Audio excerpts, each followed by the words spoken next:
علم کے ہوں گے چراغ روشن، جگمگائیں گے دلوں کے درپن۔ اسی ایک پیغام کے ساتھ ہم اس سیگمنٹ میں جو ہمارا علماء کرام کے ساتھ ہوتا ہے، فیضان علم لے کر پھر آپ کے سامنے حاضر ہیں۔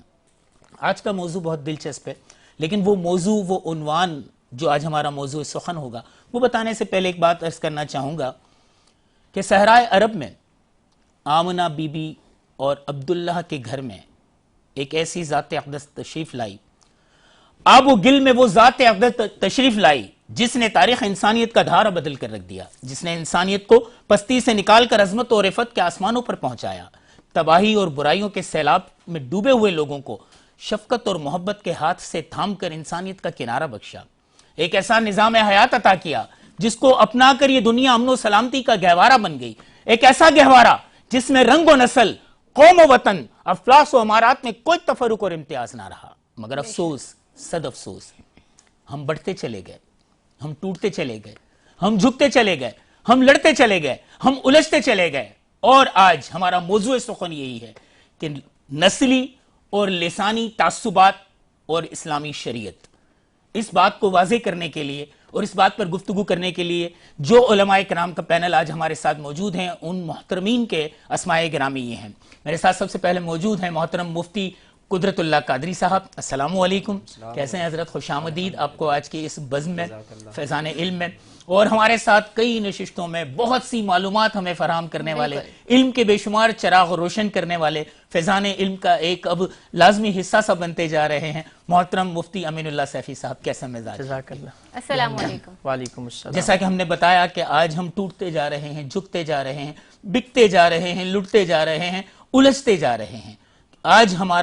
ہمارے ساتھ ثنا خواہ بھی موجود ہیں، ہم ان کا بھی تعارف کرواتے چلیں۔ نادر روشن صاحب، کیسے مزاج ہیں آپ کے؟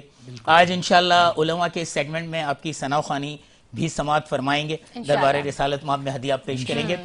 تو اب اسی موضوع کی طرف آتے ہیں اور میں چاہوں گا کہ سوالات کا آغاز کیا جائے۔ جیسے کہ آج کا ہمارا موضوع، اگر ہم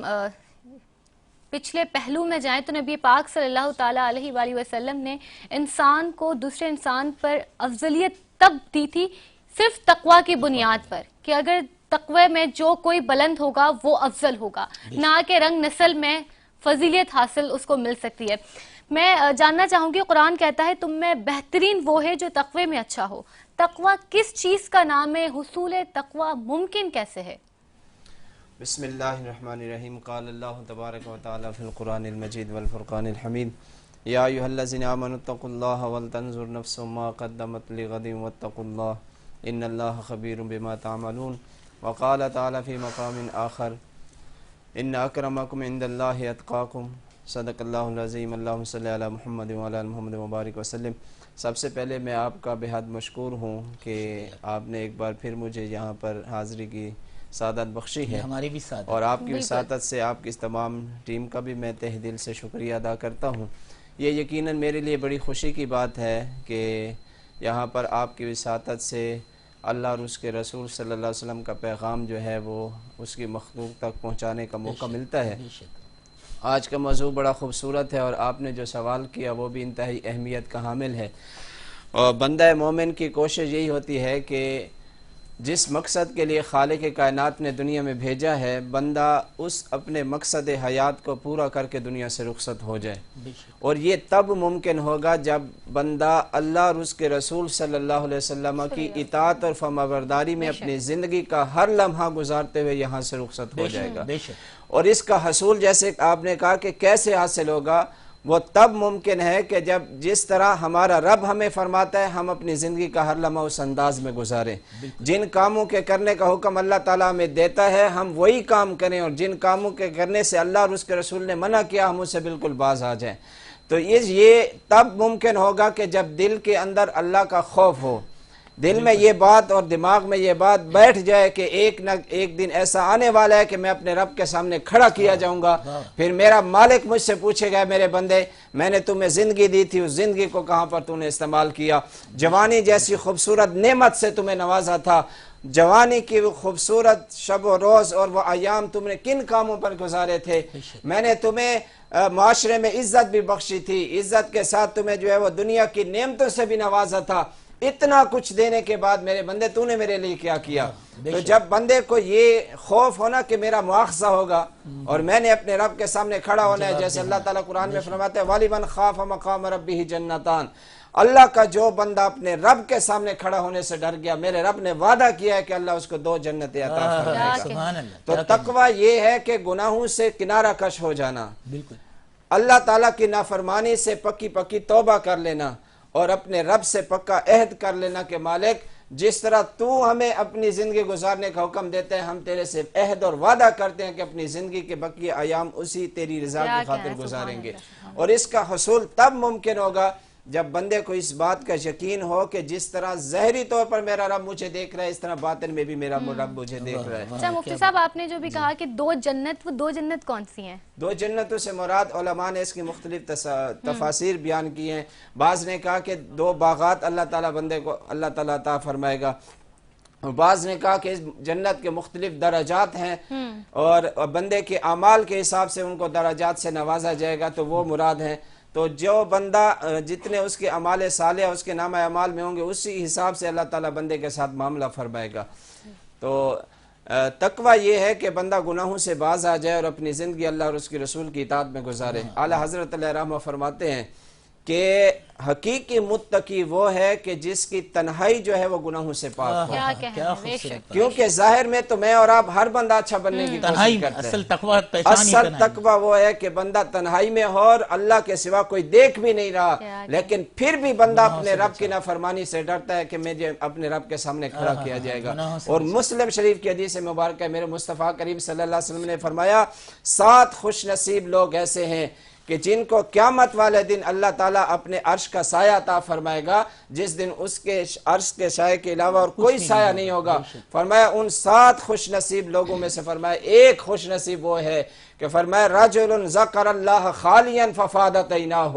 کہ وہ بندہ تنہائی میں بیٹھا اللہ کا ذکر کر رہا ہو اور اس کی آنکھوں سے خوف خدا سے آنسو نکل رہے ہوں۔ یہ ایسا خوش نصیب بندہ ہے کہ اللہ کے محبوب نے فرمایا جب قیامت کا دن ہوگا کسی چیز کا سایہ نہیں ہوگا، اللہ ایسے خوش نصیب کو اپنے عرش کا سایہ عطا۔ زبردست، بہت اچھا۔ ہم چلیں گے محترم مفتی امین اللہ سیفی صاحب کے پاس، اور یہ بھی بہت دور جدید کے حوالے سے بھی اگر میں چاہوں تو میں چاہوں گا کہ لوگ یہ جانیں تعصب کسے کہتے ہیں اور خاندانی پس منظر کا اچھا ہونا انسان کی بخشش کی علامت ہو سکتا ہے؟ بسم اللہ الرحمن الرحیم، الحمدللہ وکفا والصلاة والسلام علی من لا نبی بعدہ۔ واعظ آج نہ کر صبر کی تلقین، ہمیں تجھ کو منبر سے ہٹانے کا دل چاہتا ہے۔ ہم نے مانا ہمیں روتے ہوئے صدیہ بھی تھی، آج قاتل کو رلانے کا دل چاہتا ہے۔ آج تک ہم نے اٹھائے ہیں جنازے، لیکن آج طوفان اٹھانے کا دل چاہتا ہے۔ اور ایسا مکتب جہاں رائج ہو تعصب کا نصاب، ایسا مکتب جہاں رائج ہو تعصب کا نصاب، ایسے مکتب کو گرانے کا دل چاہتا ہے۔ کیا خوبصورت۔ واجب الاحترام، قابل عزت تکریم سامعین کرام، موضوع سے جیسے آپ حضرات واقف ہو چکے ہیں، میں سردست موضوع پر آؤں گا۔ قوموں کی ترقی کا راز آپس کی الفت اور محبت میں پنہا ہے۔ بے شک۔ ملتوں کی ترقی کا راز وہ آپس کی اتحاد اور اتفاق میں مضمر ہے۔ بے شک۔ افراد جب اتحاد، اتفاق اور الفت کی راہوں پر گامزن ہوتے ہیں تو پھر قومیں اور ملتیں وہ ترقی کی راہیں بہت آسانی کے ساتھ طے کرتی ہیں۔ بے شک۔ جبکہ انہی ترقیوں کے راستے میں حائل رکاوٹوں میں سے سب سے بڑی رکاوٹ اگر میں کہوں تو وہ آپس کے اختلافات، جس کی بنیاد تعصب ہے۔ اب وہ نسلی تعصب ہے یا لسانی تعصب ہے یا قومی تعصب ہے یا صوبائی تعصب ہے یا خاندانی تعصب ہے یا قبائلی تعصب ہے۔ چنانچہ اللہ رب العزت قرآن مجید میں سورہ حجرات آیت نمبر 13 میں ارشاد فرماتے ہیں اِنَّا خَلَقْنَاكُم مِّن ذَكَرٍ وَأُنثَىٰ وَجَعَلْنَاكُمْ شُعُوبًا وَقَبَائِلَ لِتَعَارَفُوا إِنَّ أَكْرَمَكُمْ عِندَ اللَّهِ أَتْقَاكُمْ۔ لوگوں ہم نے تمہیں ایک مرد اور ایک عورت سے پیدا کیا اور پھر تمہیں مختلف قبیلوں میں مختلف قوموں میں تقسیم کر دیا تاکہ تم ایک دوسرے کو پہچان شناخت سکو. کے لیے. تو گویا کہ برادریوں کی یہ تقسیم، اس کی حکمت یہ ہے کہ انسان ایک دوسرے کو پہچان سکے، شناخت کے لیے تقسیم کیا گیا. بے شک. جہاں تک مرتبے اور رتبے کی باتیں، تو اس کے لیے اللہ نے حقیقی معیار جو قائم کیا ہے وہ فرمایا وہ یہ ہے، تم میں سب سے بڑے رتبے اور مرتبے والا وہ ہے جس کے دل میں خوف خدا اور پرہیزگاری اور تقوی ہو. چنانچہ رسول اللہ صلی اللہ علیہ وآلہ وسلم کے عملی اقدامات اور دوررس اقدامات میں سے ایک اقدام یہ تھا کہ اس وقت کے تمام تعصبات، نسلی قبائلی تعصبات کو حضور صلی اللہ علیہ وسلم نے ان کا قلع کمہ کر دیا اور ارشاد فرمایا ان اللہ لا ينظر الى صورکم و اموالکم ولکن ينظر الى قلوبکم و اعمالکم. اللہ رب العزت نہ تمہارے نسل کو دیکھتے ہیں، نہ تمہارے رنگ کو دیکھتے ہیں، نہ قبیلے اور قوم کو دیکھتے ہیں. اگر وہ دیکھتے ہیں تو آپ کے اعمال اور آپ کے دل یعنی اخلاص کو دیکھتے ہیں. اور پھر آپ علیہ السلام نے جو معاشرہ تشکیل دیا، اس معاشرے میں روم سے آئے ہوئے صہیب رومی ہو، ایران سے آئے ہوئے سلمان فارسی ہو، حبشہ سے آئے ہوئے بلال حبشی ہو، انہوں نے اپنے کریکٹر اور سیرت اور کردار کی بیس اور بنیاد پر وہ بڑے بڑے مقامات حاصل کر دیے. یہ اس بات کی دلیل ہے کہ رسول اللہ صلی اللہ علیہ وسلم نے انسانیت کو ہر قسم کے تعصبات سے چھٹکارا دیا، انسانیت کو نسلی تعصبات سے، انسانیت کو لسانی تعصبات سے، انسانیت کو قومی اور قبائلی تعصبات سے چھٹکارا دیا. تبھی تو ایک آزاد کردہ غلام جب ریاست مدینہ کا قیام ہوتا ہے، اللہ اکبر، تو رسول اللہ صلی اللہ علیہ وسلم وزارت خزانہ کا قلمدان بلال حبشی کو دیتے ہیں اور پھر مسجد نبوی کا مؤذن مقرر کر کے یہ منصب اور یہ مقام بھی حضرت بلال حبشی رضی اللہ عنہ کو دیتے ہیں. بلکہ اس سے بھی بڑھ کر جب وہ عظیم موقع آتا ہے فتح مکہ، جس موقع پر سرداران قریش بڑے بڑے موجود تھے، ان میں مسلمان بھی تھے، ان میں کافر بھی تھے، لیکن سرکار دو جہاں محمد الرسول اللہ صلی اللہ علیہ وآلہ وسلم نے بلال حبشی رضی اللہ عنہ کو حکم دیا، جاؤ بلال، آج بیت اللہ کے چھت اقدس پر کھڑے ہو کر آپ نے اذان دینی ہے. یہ مقام اور یہ مرتبہ، یہ رتبہ اور یہ عزت، یہ عظمت اور یہ بلندی، یہ حضور نبی کریم نے ایسا عیاں اعلان کیا، ایسا واضح اعلان کیا کہ آج کے بعد لا فضل لعربی علی عجمی ولا لعجمی علی عربی الا بالتقوی. آج کے دن کے بعد، جیسے حجت الوداع میں بھی یہ ارشاد فرمایا کہ آج کے دن کے بعد کسی کو فوقیت عجمی اور عربی ہونے پر نہیں ہے، کسی کو فوقیت خاندانی اور قبیلے کی تعصبات کی بنیاد پر نہیں ہے، بلکہ اگر ہے تو وہ تقوی کی بنیاد پر ہے. چنانچہ یہی تعلیمات صحابہ کرام نے بھی آقا علیہ السلام سے لیے اور پھر اپنی زندگیوں میں لائے. چنانچہ کم و بیش 26 لاکھ مربع میل پر حکومت کرنے والے امیر المؤمنین عمر بن الخطاب رضی اللہ تعالی عنہ، فاروق اعظم کا دور خلافت ہے. اور جب یہی آزاد کردہ غلام حبشہ سے آئے ہوئے بلال حبشی کا وصال ہوتا ہے تو لرزتے زبان کے ساتھ، بہتی آنکھوں کے ساتھ، ٹپکتے ہوئے آنسوؤں کے ساتھ اور لرزہ برندام ہو کے عمر بن الخطاب رضی اللہ عنہ فرماتے ہیں قد مات سیدنا اليوم، آج کے دن ہمارا سردار دنیا سے کوچ کر گیا. اسی لیے اسلام ہمیں ایک گروہ بننے کا، تعصب اور لسانیت کی بنیاد پر گروہ بننے کا درس نہیں دیتا، بلکہ ایک نیک اور ایک امت بننے کا درس دیتا ہے. اور یہی بات علامہ محمد اقبال نے کیا درد بھری اشعار کے ساتھ کہی ہے. فرمایا منفعت ایک ہے اس قوم کا، نقصان بھی ایک ہے سب کا، نبی دین بھی ایمان بھی ایک، حرم پاک بھی اللہ بھی قرآن بھی ایک، کیا بڑی بات تھی ہوتے جو مسلمان. کیا کہنے. بہت ہی خوبصورت آپ نے اپنی گفتگو کا حصہ ہم لوگوں کے ساتھ شامل کیا اور بہت ہی خوبصورت آپ نے باتیں ہم سے کی. یقیناً ہماری پوری کوشش ہوگی کہ اس موضوع پہ اور مزید معلومات بھی آپ سے حاصل کرتے چلیں، لیکن سحری آپ لوگوں نے کرنی ہے، ہم لوگوں نے بھی کرنی ہے، کیونکہ روزہ تو فرض ہے ہم پر اور سحری کرنا سنت ہے. لیکن اس سے پہلے کہ ہم سحری کے بریک پر جائیں. ہم چلتے ہیں. ہمارے ساتھ جو مہمان نعت خواں موجود ہیں, نادر روشن صاحب, میں چاہوں گی کہ آپ خوبصورت سی اپنی آواز میں نبی پاک صلی اللہ تعالیٰ علیہ وآلہ وسلم کی بارگاہ میں اپنا ہدیہ پیش کریں. اس کے ساتھ ساتھ ہی میں بتاتی چلوں کہ سحری کے لیے ہمارے ساتھ جو تعاون کیا ہے وہ فوڈ بریک والوں نے کیا ہے, جن کے لیے ہم بہت ہی زیادہ ممنون و مشکور ہیں. سیدی یا حبیبی مولائی, سیدی یا حبیبی مولائی, کیجئے کیجئے مسیحائی, سیدی یا حبیبی مولائی. غم کا مارا ہوں یا رسول اللہ, غم کا مارا ہوں یا رسول اللہ, بے سہارا ہوں یا رسول اللہ, المدد یا کریم آقائی, سیدی یا حبیبی مولائی. آپ کو یاد کر لیا میں نے, آپ کو یاد کر لیا میں نے, قلب کو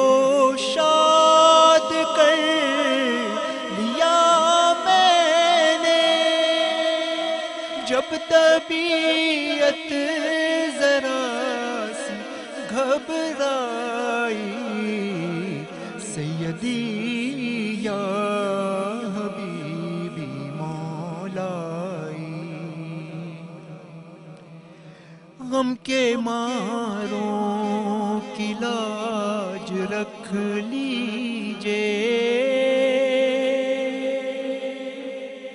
غم کے ماروں کی لاج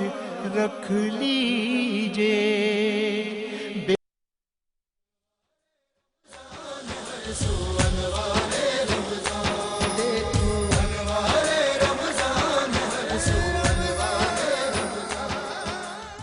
ویلکم بیک ناظرین, آپ دیکھ رہے ہیں اس وقت انوار رمضان کی خصوصی سحری نشریات, اور ہمارا سیگمنٹ بہت ہی زیادہ فیوریٹ اور اہم ترین سیگمنٹ ہے فیضان علم, جس میں ہم مختلف موضوعات پر جو دور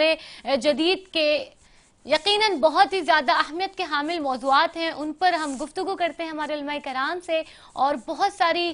قیمتی معلومات حاصل کرنے کی کوشش کرتے ہیں اور آپ لوگوں تک پہنچانے کی پوری کوشش کرتے ہیں تاکہ آپ لوگ بھی فائدہ حاصل کر سکیں اور ہمیں بھی فائدہ پہنچ سکے. آج ہمارے ساتھ جو علماء کرام کا یہاں پہ پینل موجود تھا بریک سے پہلے, کیونکہ سحری کرنی ضروری تھی, آپ لوگ بھی سحری کرنے گئے تھے اور ہم لوگ بھی, تو بریک سے پہلے جو ہمارے ساتھ یہاں پر علماء کرام کا پینل موجود تھا اس میں ہمارے ساتھ موجود ہیں مفتی قدرت اللہ قادری صاحب اور مفتی امین اللہ صاحب. گفتگو کا سلسلہ واپس جوڑتے ہیں. آج کا بہت ہی زیادہ اہم ترین ہمارا موضوع ہے جس میں ہم نسلی لسانی تعصب بازی اور اسلامی شریعت کے مطابق کیا احکامات ہیں اس پر بات چیت کر رہے ہیں اور بہت ساری معلومات حاصل کر رہے ہیں. بالکل درست فرمایا جی آپ نے, بہت شکریہ. میرا سوال مفتی قدرت اللہ قادری صاحب سے ہوگا. نسلی لسانی خاندانی تعصبات کے نقصانات کیا ہیں اور شریعت کی نظر میں یہ جرائم کس قدر گھناؤنے ہیں, اس پہ وضاحت فرمائیے گا. بسم اللہ الرحمن الرحیم. قال اللہ تبارک و تعالی فی القرآن المجید والفرقان الحمید ان اکرمکم عند اللہ اتقاکم. اللہ تعالیٰ نے قرآن مجید فرقان حمید میں ارشاد فرمایا کہ اللہ کے ہاں تم میں سب سے زیادہ عزت کے قابل وہ بندہ ہے جو تم میں سب سے زیادہ اللہ سے ڈرنے والا ہو. اب یہ بظاہر مختصر سی آیت مبارکہ ہے، لیکن اس آیت کے اندر اللہ تعالیٰ نے اصولی 3 حقیقتیں بیان فرمائی ہیں۔ پہلی حقیقت تو رب العالمین نے یہ بیان فرمائی ہے کہ انسان کی اصل ایک ہی ہے، اور اللہ فرما رہا ہے اس آیت کے شروع میں فرما رہا ہے کہ ایک ہی مرد اور ایک ہی عورت سے جو ہے وہ انسان کو پیدا کی ہے، یعنی کائنات میں جتنے بھی انسان ہیں ان کا باپ بھی ایک ہے اور ان کی ماں بھی ایک ہے۔ سب کے والد حضرت سیدنا آدم علیہ السلام اور سب کی والدہ حضرت اما حوا سلام اللہ علیہ ہیں۔ تو ایک تو اللہ تعالیٰ جو ہے وہ اس آیت مبارکہ میں اگر ہم غور و فکر کریں تو پہلی اصلی حقیقت جو اللہ تعالیٰ بیان فرما رہا ہے، یہ بیان بنا رہا ہے کہ انسانوں کی جو اصل ہے وہ ایک ہی چیز ہے، یعنی سب ایک ہی مرد اور ایک ہی عورت سے پیدا کیے گئے ہیں۔ تو جب ایک ہی مرد اور ایک ہی عورت سے پیدا کیے گئے ہیں، پھر کائنات میں جو انسانوں کی نسلیں پھیلی وہ حقیقت میں اسی ایک اصل کی جو ہے وہ مختلف شاخیں ہیں، اور ان نسلوں کے مختلف ہونے کی وجہ سے جو ہے وہ کسی کو کسی پر ذاتی اعتبار سے کوئی فضیلت جو ہے برتری حاصل نہیں ہے۔ اور دوسری حقیقت یہ ہے کہ یہ بات تو مسلمہ ہے کہ انسان کی اصل جو ہے وہ ایک ہی ہے، یعنی ایک ہی مرد اور عورت سے پیدا کیے گئے ہیں۔ پھر اللہ تعالیٰ نے مختلف قبیلے اور اس کے ساتھ ساتھ خاندان جو بنائے وہ بھی اللہ تعالیٰ نے اس کا سبب بیان فرمایا کہ یہ صرف اس لیے بنایا تاکہ تم آپس میں پہچان حاصل کر سکو، یہ پتہ ہو کہ یہ فلاں برادری سے تعلق رکھنے والا ہے، فلاں برادری سے تعلق رکھنا ہے، یہ صرف آپس میں پہچان کے لیے ہے۔ تو اب جو ہے وہ اس کا مقصد یہ نہیں ہے کہ ایک بندہ کہے کہ میں جو ہے وہ اعلیٰ خاندان سے تعلق رکھتا ہوں تو یہ فلانا جو ہے وہ کمتر خاندان سے تعلق رکھنے والا ہے، وہ اچھی برادری کی بنیاد پر دوسرے کو جو ہے وہ اپنے سے حقیر سمجھنے لگ جائے، کیونکہ رسول پاک صلی اللہ علیہ وسلم کی حدیث مبارکہ ہے کہ جو بندہ عصبیت کو پکارنے والا ہو وہ ہم میں سے نہیں ہے۔ یعنی جو بندہ کسی اپنی خاندان کی وجہ سے، اپنی نسل کی وجہ سے، اپنی قوم کی وجہ سے، رنگ کی وجہ سے یا کسی بھی علاقے کی وجہ سے اپنے آپ کو دوسروں سے فضیلت اگر وہ سمجھتا ہے تو وہ امت محمدیہ صلی اللہ علیہ وسلم سے اپنے آپ کو خارج سمجھے۔ اور تیسری سب سے اہم حقیقت جو اللہ تعالیٰ نے قرآن پاک میں بیان فرمائی ہے کہ فرمایا تم سب کی اصل چونکہ ایک ہی ہے، باپ بھی ایک اور والدہ بھی ایک، اور اگر کسی کو کسی پر فضیلت ہے بھی صحیح تو اس کا معیار جو ہے یہ چیزیں نہیں ہے جو انسانوں نے آپس میں بنا رکھی ہیں، بلکہ معیار جو ہے وہ اللہ تعالیٰ کے ہاں جو ہے وہ تقویٰ ہے۔ جو بندہ اللہ تعالیٰ سے سب سے زیادہ ڈرنے والا ہوگا وہی بندہ اللہ تعالیٰ کے سب سے زیادہ قریب ہوگا، کیونکہ حدیث مبارکہ میں آتا ہے کہ قیامت والے دن بندے کا نہ نسب پوچھا جائے گا اور نہ اس کا حسب پوچھا جائے گا، بلکہ اللہ کے ہاں سب سے زیادہ محبوب وہ بندہ ہوگا جو اللہ تعالیٰ سے سب سے زیادہ ڈرنے والا ہوگا۔ تو یہ ان چیزوں کو ہمیں جو ہے وہ ان میں غور و فکر کرنا چاہیے کہ رب العالمین کے ہاں جو ہے وہ اس چیز کی کوئی اصلیت نہیں ہے، چاہے وہ کسی ذات سے تعلق رکھنے والا ہے، مشرق میں پیدا ہوا یا مغرب میں پیدا ہوا، شمال میں رہنے والا ہے یا جنوب میں رہنے والا ہے، کسی بھی ذات سے اس کا تعلق ہے، لیکن اگر وہ اللہ تعالیٰ سے سب سے زیادہ ڈرنے والا ہے تو وہ مخلوق میں سب سے زیادہ اپنے رب کے قریب ہے۔ تو اس لحاظ سے بھی ہمیں یہ چیز جو ہے وہ سوچنے کی ضرورت ہے، اور میرے مصطفیٰ کریم صلی اللہ تعالیٰ علیہ وسلم نے بھی اس میں مزید جو ہے وہ اپنے امتیوں کے لیے وضاحت بیان کی ہے۔ آپ علیہ السلام نے فرمایا کہ جو بندہ اپنی قوم پر جو ہے وہ ان کے ظلم اور زیادتی کے باوجود ان کی حمایت کرتا ہے، مدد کرتا ہے، تو اس کی مثال اس اونٹ کی طرح ہے کہ جو اونٹ کنویں کے اندر گر گیا ہو اور وہ شخص اس کی دم سے پکڑ کر اس کو باہر کھینچنے کی کوشش کرے، کہ جس طرح اونٹ کنویں میں گرے اور اس کی دم سے باہر کھینچا جائے تو باہر نہیں نکلے گا، اس اونٹ کی ہلاکت یقینی ہے۔ تو اسی طرح ایک قوم اگر ظلم پر متفق ہو گئی ہے اور اس قوم کا ایک فرد یہ جاننے کے باوجود کہ میری قوم ناحق ہے، ناحق پر ہے، ظلم پر ہے، پھر بھی ان کی حمایت میں کھڑا ہو گیا تو وہ اس کی قوم تو ہلاک ہوگی، یہ شخص بھی ہلاکت کا جو ہے وہ شکار ہو جائے گا۔ تو ان چیزوں کو ہمیں جو ہے وہ پیش نظر رکھنا چاہیے، اور یہ اسلام جو ہے وہ لسانی یا جتنے بھی تعصبات ہیں ان کو جو ہے وہ اسلام نے سختی سے جو ہے وہ اس کی نفی کی ہے اور اس سے منع فرماتا ہے۔ اسلام تو دین رحمت ہے، محبت کا درس دیتا ہے، اسلام نے چھوٹے بڑے ہر چیز کا تفاوت ختم کر دیا، جیسے علامہ صاحب پہلے جو ہے وہ بریک سے پہلے فرما رہے تھے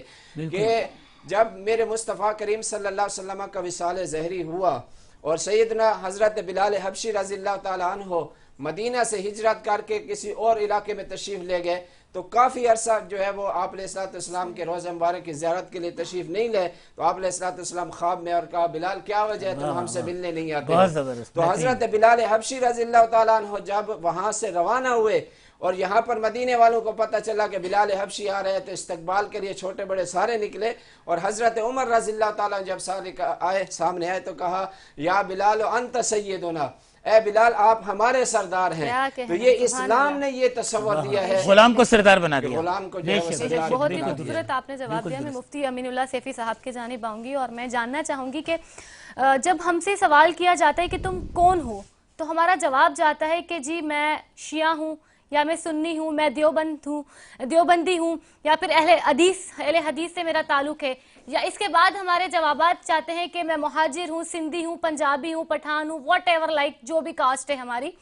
ہمارے جواب میں یہ تمام تر چیزیں جاتی ہیں، لیکن کہیں پر بھی یہ جواب نہیں جاتا کہ جی میں مسلمان ہوں۔ تو کیا ہمارا پہلا تعارف وہ تمام تر چیزیں ہیں، فرقہ بندی ہے یا ہماری کاسٹز ہیں، یا پھر ہمارا پہلا تعارف مسلمان ہونا ہے؟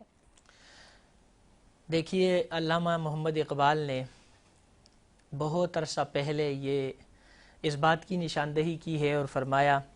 فرقہ بندی ہے کہیں اور کہیں ذاتے ہے، کیا زمانے میں پنپنے کی یہی باتیں ہیں۔ بالکل وہ احکامات جو آقائے دو جہاں محمد الرسول اللہ صلی اللہ علیہ وآلہ وسلم نے اس امت کو عطا فرمائے، آج ہم اس کو بالکل بھول چکے ہیں، پس پش ڈال چکے ہیں۔ آقا علیہ السلام نے تو فرمایا جب ایک موقع پر ایک مہاجر اور ایک انصاری صحابہ میں کچھ خلفشار و بحث و مباحثہ ہوا، تو ایک نے کہا یا للمہاجرین، اے مہاجرین آ جاؤ میری مدد کے لیے، دوسرے نے کہا یا للانصار۔ آقا دو جہاں نے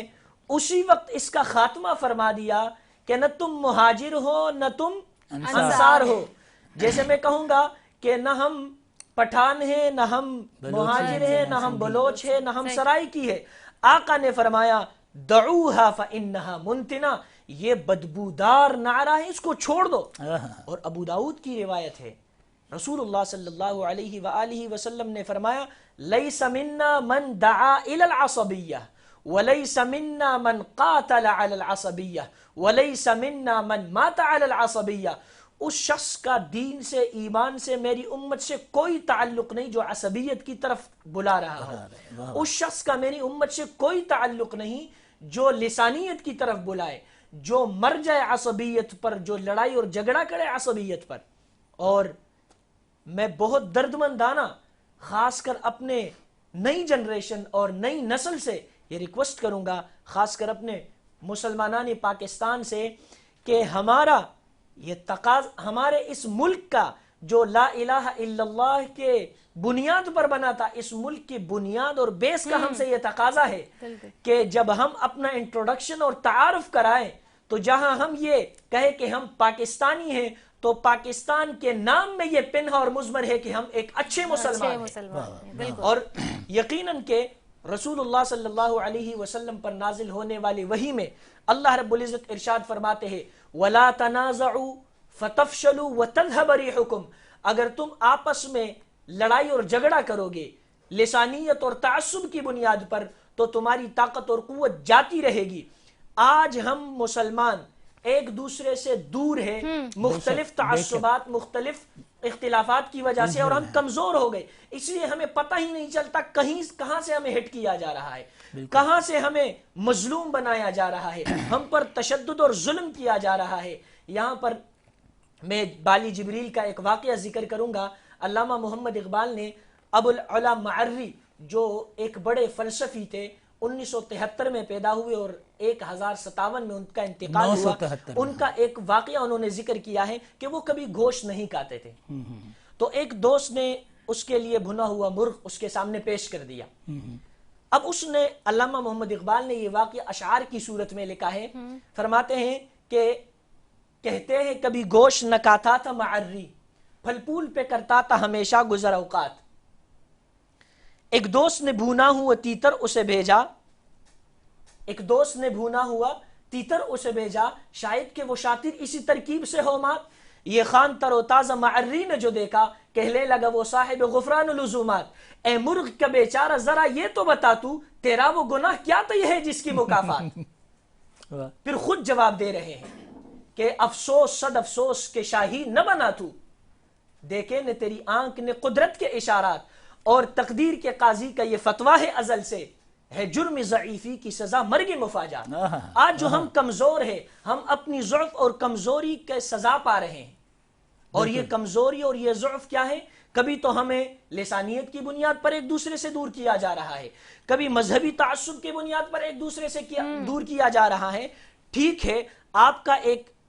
کانسیپٹ ہے، آپ کا ایک تصور ہے، آپ کا ایک مذہب ہے، آپ کا ایک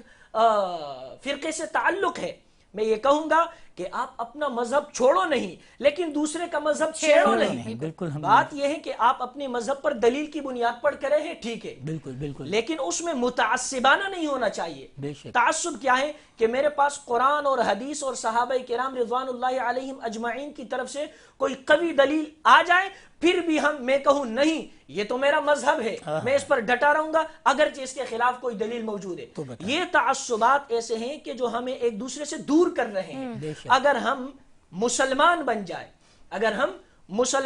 جائے تو پھر انشاءاللہ العزیز ہماری یہ دوریاں محبتوں میں، ہماری ایک دوسرے سے یہ دوریاں الفتوں میں تبدیل ہو جائے گی. میں نوجوانوں کو یہی کہوں گا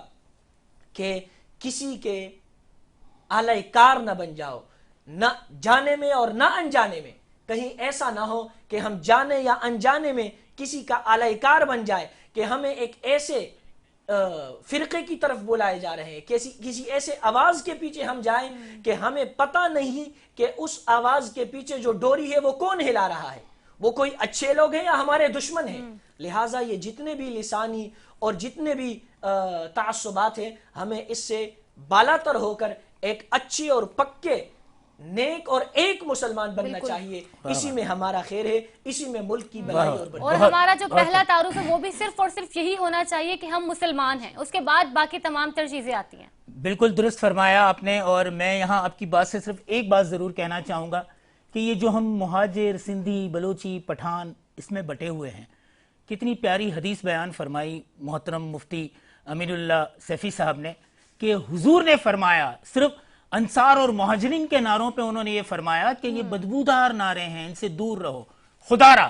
اپنے معاشرے کو خوشبودار اور معطر بنانا چاہتے ہو تو ان بدبودار نعروں سے دور رہے، تبھی یہ ملک ایک مہکتا ہوا گلستان بنے گا. اور مہکتے ہوئے گلستان کے ساتھ ہی دربار رسالت مآب صلی اللہ علیہ وسلم میں اس گلستان میں گلہائے عقیدت کے پھول نچھاور کرنے کے لیے میں ملتمس ہوں محترم نادر روشن صاحب کا کہ کلام پیش کریں کوئی اچھا سا.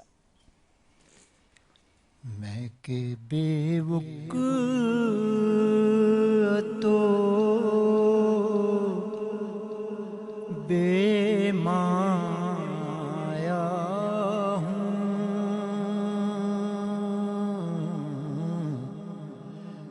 تیری محفل میں چلا آیا ہوں،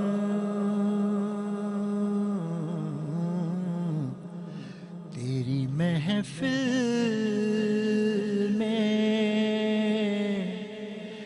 چلا آیا ہوں. آج ہوں میں تیرا دہلیز